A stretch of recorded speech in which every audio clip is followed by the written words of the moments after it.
తన వివరాలు తెలుసుకోవడానికి ఇదే మంచి సమయం. నిద్రపోయావా?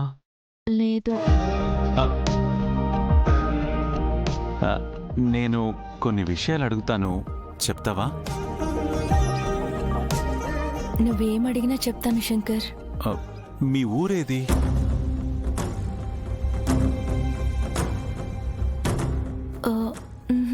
తెలీదు. పోనీ మీ వాళ్ళెవరు, ఎక్కడుంటారు? తెలీదు. అసలు నీకేం జరిగింది?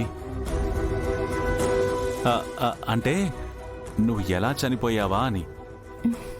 తెలీదు. అసలు నీ పేరైనా నీకు తెలుసా?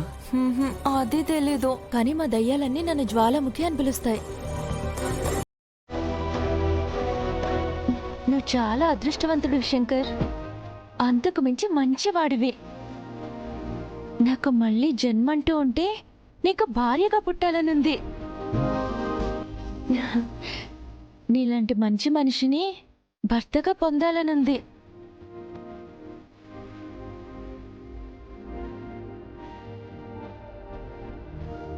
నా కోరిక నెరవేరుతుందంటావా?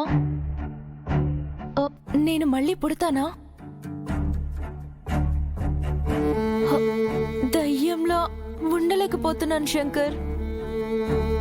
మళ్ళీ మనిషిగా పుట్టాలనుంది. నీలాంటి మంచి మనిషితో కలిసి బతకాలనుంది. నువ్వు మళ్ళీ పుట్టాలంటే ముందు నీ ఆత్మకి విముక్తి కలగాలి. అది జరగాలంటే నీ గతం నాకు తెలియాలి. అప్పుడే నేను ఏమైనా చేయగలను, చెప్పగలను. ఏంటి శంకర్ ఆలోచిస్తున్నావు? కోరకూడని కోరిక కోరానా?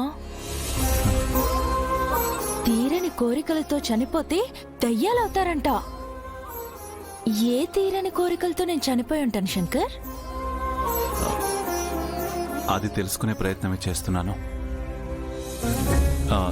నిద్రొస్తుందన్నావు కదా, రా పడుకో.